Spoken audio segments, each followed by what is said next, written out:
देखिए, ये जो एक डील हुई है यूरोपियन यूनियन के साथ, हमारा एक एग्रीमेंट हुआ है। एग्रीमेंट होता है बराबरी का, डील थोपी जाती है और सोशल मीडिया पे अमेरिका के राष्ट्रपति ये थोप देते हैं कि अमेरिका ये करेगा, इंडिया ये करेगा। सबसे पहली बात, अमेरिका के पदार्थों के लिए हिंदुस्तान के सारे बाजार खुल गए 0 टैरिफ पे, और हम लोग देंगे 18% टैरिफ। पहले टैरिफ था 3%, 50 की धमकी दी, 18 पे कर दिया। पाकिस्तान को 19 और हमको 18। तो हमारा जो कपास का किसान है, हमारा जो सोयाबीन का किसान है, हमारा जो मक्के का किसान है पूरे प्रदेश देश में, उनके लिए तो अपना जीवन काटना अब असंभव हो जाएगा। क्योंकि जब अमेरिका में इतना सब्सिडी है, इतनी बड़ी मात्रा में वो पैदावार करते हैं, जब यहाँ पे हमारे बाढ़ आएगी उस सामान की, तो हम लोग क्या करेंगे। और पहली बार कोई विदेशी नेता या विदेश की कोई ताकत भारत को बता रही है कि कहाँ से हम तेल खरीद सकते हैं, कहाँ से नहीं खरीद सकते हैं। भारत कोई छोटा टापू नहीं है, इतना बड़ा मुल्क है, और कैसे अमेरिका हमको बताएगा कि आप रूस से नहीं तेल ले सकते हो या आप वेनेजुएला से ले सकते हो। ये निर्णय हमारा है। ये एनर्जी सिक्योरिटी, हम 83% अपना ऑयल और गैस इंपोर्ट करते हैं, हम कहाँ से लेंगे, किस दाम पे लेंगे, ये निर्णय हमारा है। ये हम पे थोपा गया है। और कहीं ना कहीं, जैसा राहुल जी बोल चुके हैं, हम सब जानते हैं कि सरकार की कुछ कमजोरियां हैं। सरकार कहीं ना कहीं कॉम्प्रोमाइज्ड है। नहीं तो इतना होशोवास में पहले भी गैर कांग्रेस सरकारें रही हैं, किसी सरकार ने किसानों की बलि नहीं चढ़ाई है। इस बार जो किया है किसानों के साथ, जो धोखा दिया गया है उनको, मैं समझता हूं उनके भविष्य को अंधकार में धकेला गया है, उसके लिए सरकार जिम्मेदार है। कांग्रेस पार्टी और तमाम जो इंडिया अलायंस के दल हैं इसका विरोध करेंगे। संसद में हम लोगों ने किया, संसद के बाहर करेंगे। राहुल गांधी जी अभी मध्य प्रदेश गए थे, कल पंजाब में थे, राजस्थान भी आएंगे, खड़गे साहब भी कर रहे हैं, पूरी पार्टी।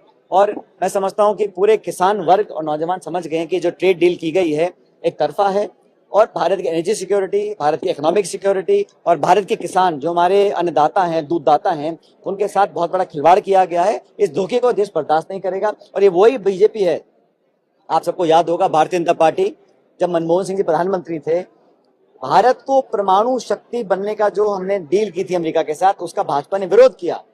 एफडीआई का विरोध किया, एफडीआई इन रिटेल में विरोध किया, एफडीआई डिफेंस में विरोध किया। तो इसका विरोध करते थे। अब सरकार में आके पूरे कॉम्प्रोमाइज होके आप अपनी गलतियां छुपाने के लिए डोनाल्ड ट्रंप की जो एक तरह की एक तरफा कार्रवाई है उसको स्वीकार किया है, इसके हम लोग खिलाफ रहेंगे। मुझे लगता है भारत सरकार को तुरंत प्रभाव से पूरी ताकत लगा के हमारे जो नागरिक विदेश में फंसे हुए हैं उनको वापस लाना चाहिए। काफी राजस्थानी भी हमारे फंसे हुए हैं अलग अलग खाड़ी के मुल्कों में, उनको लाने के लिए तुरंत प्रयास करने चाहिए। और वहाँ की सरकारों से बात कर कर यातायात के या साधन उपलब्ध कराकर उनको बुलाएं, ताकि हमारे लोग वापस सुरक्षित आ सकें। जो हालात उत्पन्न हुए हैं बड़े चिंताजनक हैं। बहुत जल्दी घटनाक्रम बदला। जो कार्रवाई ईरान पर हुई, ईरान ने फिर बाकी 7-8 मुल्कों पर अटैक किया है, ये लगातार स्थिति बिगड़ रही है। मैं उम्मीद करता हूँ कि शांति दोबारा स्थापित होगी और कूटनीतिक दरवाजे दोबारा खोले जाएंगे, क्योंकि इस प्रकार का आक्रमण, इस प्रकार का काउंटर अटैक किसी के लिए अच्छी बात नहीं है। और भारत एक बहुत बड़ा मुल्क है, काफी कुछ हम लोग खाड़ी से, बाकी देशों से आयात करते हैं, तेल के दाम बढ़ रहे हैं, पूरी दुनिया में एक अनिश्चितता बनी हुई है। तो ये जो हो रहा है, ये इजराइल अमेरिका ने जो एक्शन लिया, मैं समझता हूँ इस पर कहीं ना कहीं विराम लगना चाहिए, क्योंकि युद्ध का लाभ किसी को नहीं है। अनिश्चितता पैदा होती है और भारत को एक सक्रिय भूमिका निभानी चाहिए शांति स्थापना करने की दिशा की ओर। सर, अभी अजमेर में प्रधानमंत्री ने आईएनसी और एमएनसी का बयान दिया। प्रधानमंत्री जी का जो बयान था बहुत दुर्भाग्यपूर्ण था। देश के सर्वोच्च पद पर बैठकर प्रधानमंत्री जी इस प्रकार की भाषा का प्रयोग करते हैं, वो पहली बात तो सत्य से बहुत परे है। दूसरी प्रकार, इस प्रकार के शब्दों का प्रयोग करना, दूसरे दलों पर लांछन लगाना, बहुत ही मैं समझता हूँ अनपार्लियामेंटेरियन है, उसकी मैं भर्त्सना करता हूँ। और उन्होंने जो कहा, सिर्फ और सिर्फ बंगाल और केरला के चुनावों को देखकर कहा है। और ये आरोप पहले भी लगा चुके हैं, पहले छोटे मोटे नेता लगाते थे, अब प्रधानमंत्री खुद के बोल रहे हैं। प्रधानमंत्री किसी मंच पे खड़े होकर अपने पिछले 11 सालों की रिपोर्ट कार्ड नहीं बता रहे हैं। वो नहीं बता रहे कि ट्रंप ने ऐसा क्या दबाव बना रखा है कि आप इस प्रकार के ट्रेड डील किसानों की एक तरह से उनको अंधकार में ढकेल रहे हो। ये नहीं बता रहे हैं कि आज जो बेरोजगार घूम रहे हैं उनका क्या समाधान है। और कांग्रेस में देखो, विरोध प्रदर्शन करना हमारा सबका अधिकार है। आपको विरोध पसंद हो या ना पसंद हो, लेकिन विरोध करने का अधिकार तो है। दुनिया में जब जब बड़े बड़े आयोजन हुए हैं, चाहे G20 समिट हुआ, चाहे क्लाइमेट चेंज समिट हुआ, चाहे G77 हुआ, बड़ी बड़ी अंतर्राष्ट्रीय राजधानियों पे हजारों लोग प्रदर्शन करते हैं, उसका विरोध करते हैं। कितनों को जेल बंद किया जाता है, और 5-6 नौजवान, उनकी टी शर्ट और वो भारत की सुरक्षा के लिए खतरा बन गए, उनको जेल में डाला गया। कल उदय भान जो अध्यक्ष कांग्रेस पार्टी की यूथ कांग्रेस के हैं वो मौजूद भी नहीं थे, उन पर धारा लगाई गई हैं, उनको फिर हिरासत में ले लिया गया है। तो ये दमनकारी नीति, मतलब असहमति बर्दाश्त करने की कोई क्षमता ना हो, ये उस बात का एक परिणाम है। मैं भर्त्सना करता हूं और मैं समझता हूं कि भारत सरकार पूरी ताकत के साथ विरोधियों को, विपक्षियों की आवाज को दबाना चाहती है। आज इस भव्य समारोह में मंच पर उपस्थित वंदना माथुर जी, हमारी प्रदेश कांग्रेस कमेटी के पूर्व अध्यक्ष डॉक्टर चंद्रभान जी, डॉक्टर बी डी कल्ला साहब, हमारे सांसद हरीश मीणा जी, सुचित्रा जी, मेहता साहब, गर्ग साहब, हमारे विधायक महोदय सुरेश मोदी जी, प्रशांत जी, पूर्व विधायक कटाना साहब, अनिल चोपड़ा जी, विजय जांगीर साहब, सभी लोग जो मंच पर उपस्थित हैं, और आप सब लोग जो आज माथुर साहब के इस 100वें साल पूरा होने पर जो कार्यक्रम हुआ उसमें पधारे, मैं आप सबको बहुत बहुत साधुवाद देता हूं और विशेष रूप से माथुर साहब के परिवार को धन्यवाद देना चाहता हूं कि आपने हम सभी को आमंत्रित किया। समय काफ़ी हो गया, मैं बहुत लंबा भाषण नहीं दूंगा, लेकिन जो मुझसे पूर्व गर्ग साहब ने बोला, सुचित्रा जी ने बोला, कल्ला साहब ने और चंद्रभान जी ने, और आदरणीय नारायण सिंह जी यहाँ पर नहीं, वो भी थे, तो यहाँ चार तो पूर्व अध्यक्ष रहे हैं, नारायण सिंह जी, कल्ला जी, चंद्रभान जी और मैं। तो हमारी पार्टी में जितने अध्यक्ष रहे उनमें 4 तो आपके कार्यक्रम में आज आए थे। वो इस बात का प्रतीक है कि माथुर साहब के साथ जिन लोगों ने काम किया, गर्ग साहब ने बताया आपको, चंद्रभान जी और कल्ला साहब ने तो बहुत बारीकी से उनके साथ समय बिताया, उनके हमसफ़र रहे उस ज़माने की राजनीति में। वो सौभाग्य मुझे नहीं मिला, लेकिन मेरी मुलाकात होती रहती थी जब वो गवर्नर बने या उसके बाद कुछ सालों तक लगातार संपर्क में रहे, और स्वर्गीय पायलट साहब से उनके बहुत करीबी संबंध थे, राजनीतिक और पार्टी के। तो आज उनके इस कार्यक्रम में आकर मुझे बड़ी प्रसन्नता है, बहुत खुशी है। अब उनके बारे में आपने डॉक्यूमेंट्री देखी और सभी लोगों ने बताया उनका प्रशासनिक अनुभव, उनकी कार्यकुशलता हर क्षेत्र में, शिक्षा, सिंचाई, ऊर्जा और आधुनिकीकरण करना। आज हम रिफॉर्म्स की बात करते हैं, आधुनिकीकरण की बात करते हैं, बड़ा आसान कहना है क्योंकि पूरी दुनिया और देश का वायुमंडल उस प्रकार ढल गया है। लेकिन उस ज़माने में 80 के दशक में जब कम संचार था, कम यातायात थे, कम साधन थे, उस समय अपनी परिकल्पना से समाज और प्रदेश के बारे में एक नई दिशा देना, एक नई पीढ़ी को आगे बढ़ने का मौका देना और नई टेक्नोलॉजीज़ को, रिफॉर्म्स को एक्सेप्ट करना, मैं समझता हूँ वो दूरदर्शिता थी। उसके बारे में आप सब ने देखा, सुना, मैं उसको दोहराना नहीं चाहूँगा, लेकिन उन सारी बातों के साथ अपने आप को मैं सम्मिलित करता हूँ और मैं बहुत श्रद्धांजलि देना चाहता हूँ कि उन्होंने कठिन समय में, जब मुश्किल पड़ती थी या आपदा होती थी, जब चुनौतीपूर्ण समय था, जब सरकारों के पास साधन कम होते थे, तब भी अपने व्यक्तिगत कौशल से उन्होंने बहुत कुछ हासिल किया। अभी हरीश मीणा जी बता रहे थे उनका अनुभव कैसा रहा जब वो अधिकारी थे और माथुर साहब मुख्यमंत्री थे। तो अब समय बदला है और इस समय के बदलाव के साथ साथ समाज बदला है, और जो लोग राजनीति में हैं, प्रधान है, प्रमुख है, विधायक है, सांसद है, जीता हारा जैसा भी है, सभी लोग समाज के प्रतिबिंब हैं। कोई विधायक, कोई सांसद आसमान पाताल से तो आया नहीं, हम सभी लोग उन्हीं कॉलेजों में पढ़े हैं, उन्हीं शहरों में पले बढ़े हैं, उन्हीं मैदानों में खेले हैं। तो जिस बात का जिक्र मीणा साहब कर रहे थे, मैं उस बात से सहमत हूँ कि बहुत ज़माना बदला है, लेकिन बड़ी चतुराई से इन्होंने लगभग सारा दोष नेताओं के सर मढ़ दिया कि मकान और बंगले जो है एमएलए एमपीज़ की देख ली जाके। आप अधिकारों के बारे में आपने नहीं बोला क्योंकि आप वो उस पाले में रह चुके हो, तो आपने वहाँ संकोच बढ़ता है। लेकिन मकान, बंगले, पुलिस और प्रशासनिक अधिकारियों के भी कोई बहुत ज़्यादा बुरे हैं, मैं ऐसा नहीं मानता हूँ।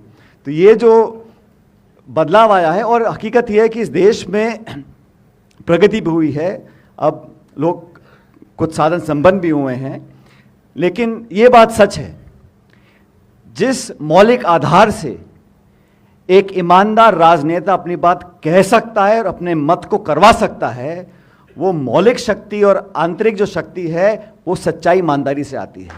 वो शपथ लेने से, पद पर बैठने से या कुर्सी पर बैठने से वो नहीं आ सकती है। और ये बात सही है अधिकारियों के लिए भी। लेकिन राजनीति में जो बदलाव आए हैं वो बहुत जल्दी आए हैं, पिछले 15-20 सालों में मैंने देखा है। और जिस संयम से, संजीदगी से, सोच विचार कर अध्ययन कर निर्णय लेने की जो परिपाटी थी पुरानी पीढ़ी के नेताओं में, निश्चित रूप से उस रास्ते से हम भटके हैं। लेकिन कल्ला साहब, ये सिर्फ भारत में लागू नहीं है, विदेश में भी कुछ इसी प्रकार चल रहा है। अब अमेरिका के राष्ट्रपति को क्या चली परसों से जो है, बम डाल के यहां लड़ाई करवा दी और ईरान वहां लड़ाई कर रहा है। और मतलब अकाउंटेबिलिटी, या मैं मेरे देश के, समाज के, मानवता के हित में काम कर रहा हूं, उस प्रकार की सोच जो है वो देश और दुनिया में कहीं ना कहीं उसमें गिरावट आई है। मेरा अपना व्यक्तिगत मानना है कि हम सब लोग जो राजनीति में हैं, हमें चुनाव भी लड़ना है, लोगों को साथ भी रखना है और चुनाव जीतना भी है। चुनाव लड़ने के लिए कोई नहीं लड़ता। हाँ, 2-4 ऐसे भी हैं देश प्रदेश में जो हारने के लिए लड़ना चाहते हैं, लेकिन अधिकांश लोग लड़ते हैं जीतने के लिए। और जीत किसकी ले रहे हैं? सिर्फ एक विधायक या सांसद बनने के लिए नहीं, जीत चाहिए एक पार्टी को सरकार बनाने के लिए। और सरकार बनाने का उद्देश्य क्या है? सत्ता सुख एक बात है, लेकिन जो शासक है या जो सत्ता को चला रहे हैं या जो मुखिया है, उसको कम से कम 70% समय अपना एडमिनिस्ट्रेशन में, ऑर्गेनाइजेशन में, क्रियान्वयन में, डेवलपमेंट में अपना बिताना चाहिए। और बाकी 30% राजनीति सबको करनी होती है, सबको पार्टी भी चलानी है, चुनाव भी जीतना है, रणनीति तैयार करनी है, वो भी ठीक है। लेकिन ये जो मैंने अनुपात बताया मेरे हिसाब से लगभग ठीक है। आजकल 80-90% तो राजनीति, खुद की गोटी कैसे करना, कहाँ करना, और जो सोचने का काम है, पॉलिसी मेकिंग का काम है, वो 2-4 चुनिंदा हम अधिकारी पकड़ लेते हैं, उनको अपने आउटसोर्स कर रखा है। वो जैसा कहें समझा दें, उसी राह से चलना है। बहुत कम लोग ऐसे हैं देश में जो शासक या प्रशासक रहते हुए या सरकारों को चलाते वक्त खुद की कोई एक ऐसी सोच हो या एक एजेंडा हो या एक मिशन हो, उसको पाने के लिए पूरी ताकत, पूरे संसाधन, पूरे प्रशासनिक अधिकारियों का उपयोग कर उस लक्ष्य तक पहुंचते हैं। और ये बात और भी बिल्कुल सही है, मैं इस बात से पूरी तरह सहमत हूं कि राजनीति में जितना शोध होना चाहिए, जो लोग राजनीति को प्रैक्टिस करते हैं, जितना सीखना, पढ़ना, समझना चाहिए, और मैं खुद मानता हूं, मैं भी जितना मैं चाहता हूं मैं पढ़ूं और अपने ज्ञान को बढ़ाऊं, नहीं कर पाता हूं, क्योंकि इतनी समय की किल्लत रहती है। और आजकल राजनीति में इतनी प्रतिस्पर्धा हो गई है कि कौन कितना शिक्षित है, और शिक्षा अपनी डिग्री ले भी रखी है, लेकिन जैसे वकालत में या डॉक्टरी में हमेशा लगातार पढ़ते रहना चाहिए अपने आप को अपडेट रखने के लिए। इस प्रकार मुझे लगता है जो जनप्रतिनिधि हैं, विधायक हैं, सांसद हैं, मंत्री हैं, पार्षद भी हैं, सब लोगों को पढ़ना जरूरी है, क्योंकि पढ़ने के साथ हमें मालूम पड़ता है कि देश दुनिया में क्या चल रहा है और बेस्ट प्रैक्टिसेस क्या हैं, क्या हम अवॉइड कर सकते हैं, क्या हम अडेप्ट कर सकते हैं। इस प्रकार की सोच रखना बहुत ज़रूरी है। लेकिन ये माथुर साहब ने जो किया वो हम सब के लिए एक सोचने का विषय है। जिस समाज से वो आते थे, कोई बहुत बड़ी संख्या का समाज नहीं है, लेकिन इतने बड़े प्रदेश को संचालित करने के लिए और सबसे बड़ी बात लोगों का विश्वास जीतने के लिए, जैसे हरी जी बोल रहे थे, आस्था और विश्वास, उसी पर ये संबंध कायम है। अगर मेरा विश्वास टूट गया संस्था के ऊपर, व्यक्ति के ऊपर, या जो हमने इकोसिस्टम बनाया हुआ है, अगर हमारा विश्वास टूट जाएगा तो फिर वो जुड़ता नहीं है। विश्वास पैदा करने के लिए विश्वास जीतना पड़ता है। विश्वास जीतने के लिए मन और दिमाग साफ रखना पड़ता है। और आदमी और इंसान विश्वास किस पे करता है? जब उसे उम्मीद दिखती है, उस व्यक्ति को लगता है, उस महिला को लगता है कि इस व्यक्ति पर, इस नेता पर, इस संस्था पर, इस व्यवस्था पर मुझे विश्वास है। समय लगता है विश्वास कायम करने के लिए, विश्वसनीयता पैदा करने के लिए बहुत कठिन समय लगता है, बहुत जटिल। ये एक कोई करना चाहे तो आसानी से नहीं कर सकता, क्योंकि हम मुंह से क्या बोल रहे हैं ये सब सुन लेते हैं, लेकिन हमारे काम कैसे हैं, हमारी सोच कैसी है, प्रवृत्ति कैसी है, हमारी कार्यप्रणाली क्या है, हम बोल कुछ रहे हैं और कर कुछ रहे हैं, वो दिख जाता है। उससे विश्वास पैदा नहीं होता, कम होता है। तो उस पीढ़ी के जो नेता थे, थोड़े कुछ कहते हैं लोग अड़ियल होते थे, आड़ू होते थे, जिद्दी होते थे, लेकिन कम से कम बात पे तो टिके रहते थे। जो बोल दिया सो बोल दिया, परिणाम कुछ भी हो, नफा नुकसान बाद में होता रहेगा। और मेरा व्यक्तिगत मानना है, अनिर्णय गलत निर्णय से बुरा होता है। निर्णय सही गलत समय बताता है, सर्कमस्टांस बताते हैं, और नफा नुकसान होगा जीवन में देखा जाएगा। लेकिन जो अनिर्णय होता है, इनडिसीजन, या फिर मैं बोलूं कुछ और करूं कुछ, एक बार, दो बार, चार बार, फिर लोग उस बात को बहुत गंभीरता से लेते नहीं हैं। तो ये आजकल खासकर जो नौजवान लोग हैं जो राजनीति में आ रहे हैं, और ये अच्छी बात है। मैं पूरे देश भर में मुझे जाने का मौका मिलता है। हाल में मैं केरला में था।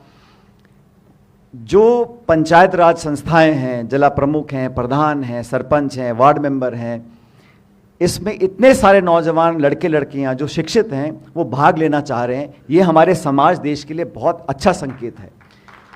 क्योंकि जिस बात की बात अभी मन से हो रही थी कि किस प्रकार के नेता इस देश में बन रहे हैं, किस दिशा में हमारा देश जा रहा है, उसको सुधारने के लिए कोई अंतरिक्ष से आने वाला नहीं है या कोई सरहद पार करके आने वाला नहीं है। हमें अपने आप में से ही, हम में से जो बेहतर हैं, जो नैतिक हैं, जो शिक्षित हैं, साफ छवि के हैं, सोच विचार अच्छे रखते हैं, कुछ प्रिंसिपल्स या वैल्यूज़ रखते हैं, उन नौजवानों को आगे आने का मौका मिलेगा, तभी सिस्टम सुधर सकता है। और ये बात बिल्कुल कठोर कड़वा सच है कि सिस्टम को सुधारने की ज़रूरत है। आज इस प्रकार की राजनीति देश में हो रही है, मैंने पहले ऐसा कभी नहीं देखा। हम सब कांग्रेस पार्टी के हैं, लेकिन मैंने विपक्षी लोगों को भी देखा है। मैंने वाजपेयी जी को देखा है, प्रधानमंत्री होते हुए, प्रधानमंत्री पद से हटने के बाद भी। लेकिन आजकल क्या माहौल है देश में? ये कड़वाहट, घृणा, द्वेष, टकराव, नफरत, सुनने की शक्ति रखना राजनीति में मैं समझता हूं सबसे पहली एक प्रायोरिटी, कमिटमेंट होना चाहिए। सुनने की शक्ति जब खत्म हो जाती है तब इंसान का पतन तय है। और आज जो माहौल देश में है, मैं सही पूरी दुनिया गलत, ऐसा नहीं हो सकता। लोकतंत्र की सबसे बड़ी जो हमारी ताकत है वो पक्ष विपक्ष दोनों मिलकर है। विपक्ष को कुछ समझना ही नहीं, रोज भला बुरा कहना, तमाम तरह की पीड़ाएं देना, उत्पीड़न करना, शोषण करना, दबाना, ये लोकतंत्र के लिए एक स्वस्थ परंपरा नहीं है। और मुझसे उम्र में सब बड़े हैं, बैठे हैं यहाँ पे कल्ला साहब, चंद्रभान जी, समय कभी एक सा रहता नहीं। ये जब हम अच्छी जगह होते लगता है कि 1000 साल ऐसे ही रहेगा। समय का चक्र तो घूमेगा, उस पहियों को रोकने वाला कोई नहीं है। इसलिए इस बात को याद रखना चाहिए कि समय बदलता रहता है और बदलना भी चाहिए, और इसी प्रकार समाज में बदलाव हो। आज माथुर साहब के कामों को हम सब ने याद किया, और मुझे खुशी है कि हमने बहुत विस्तार से, विभा जी, वंदना जी, आप सब ने जो प्रिपेयर किया, आपकी संस्था ने जो बनाया, कि एक फॉरवर्ड लुकिंग पॉजिटिव सोच के साथ सरकारों को, संस्थाओं को चलना चाहिए। दुनिया बहुत तेज़ी से बदल रही है। इस बदलाव में अपने आप को हम सम्मिलित करें, अपने आप को ढाल कर रखें, सबके लिए बेहतर होगा। और ये बात क्योंकि मैं मन से बोल रहा हूँ, मैंने सिर्फ नेताओं का या अधिकारियों का जिक्र किया, लेकिन इस देश में सिर्फ नेता अधिकारी नहीं हैं, और लोग भी रहते हैं। शिक्षक भी है, मीडिया के लोग भी हैं, व्यवसाय करने वाले लोग भी हैं, नौकरी करने वाले लोग भी हैं। हम सबको सोचना चाहिए। सिर्फ एक वर्ग को कहना कि देश में जो जो कमियां हैं, जो जो गलत हो रहा है, जो जो करप्शन है या जो जो अमानवीयकृत हो रहे हैं, वो सिर्फ यही लोग कर रहे हैं, ऐसा नहीं है। मैंने शुरू में कहा कि जो लोग नेता भी बनते हैं वो सब समाज से उठकर आते हैं, तो कहीं कहीं समाज के जो नैतिक मूल्य हैं उसमें भी हमको अंदर झांक के देखना चाहिए कि तीव्र गति से बदलाव हो रहा है। Mobile, internet, 4G, 5G, 6G, दुनिया भर की इन्फॉर्मेशन आ रही है। नई पीढ़ी हमारी, बच्चे पैदा बाद में होते पहले स्क्रीन से खेलना शुरू कर देते हैं। मैंने पढ़ा किसी देश में, शायद ऑस्ट्रेलिया में, उन्होंने कहा भाई जो 15 साल से कम उम्र का बच्चा बच्ची है उसको मोबाइल फ़ोन देना ही नहीं है, स्क्रीन वाला। पहले होते थे लाल हरे बटन वाले, बोलो और काट दो। आपका आजकल तो आँख हटती नहीं उसमें से, सब लगे रहते हैं। तो ये जो बदलाव हो रहे हैं समाज में, सारे कुछ अच्छे ऐसा नहीं है, लेकिन कुछ अच्छे बदलावों को अडैप्ट करके अगर हम आगे बढ़ेंगे तो मुझे लगता है बहुत कुछ हम हासिल कर सकते हैं। और राजस्थान के लिए जो प्रतिबद्धता माथुर साहब की रही अपने पूरे जीवन काल में, चाहे वो राजनीति में रहे हों या गवर्नर बन गए हों, सक्रिय रूप से राजनीति में हों, विपक्ष में हों, पक्ष में हों, हमेशा उन्होंने राजस्थान को सबसे आगे रखा, क्योंकि इस प्रदेश से उनको बहुत गहरा लगाव था। आने वाले एक साल में मैं उम्मीद करता हूं कि हम सब लोग दोबारा मिलेंगे, इन पर दोबारा चर्चा करेंगे, और इन जो आज सुझाव हम लोगों ने यहाँ से लिए हैं, जिस रिफॉर्म्स की हम लोगों ने बात की है, जिस आधुनिकीकरण की बात की है, नई पीढ़ी को और शिक्षित और समृद्ध बनाने की बात की है, उस सपने को साकार करने की दिशा में बढ़ेंगे। आप सबका विशेष रूप से वंदना जी, विभा जी, आपका बहुत बहुत आभार यहाँ पर मुझे बुलाने के लिए। नमस्कार।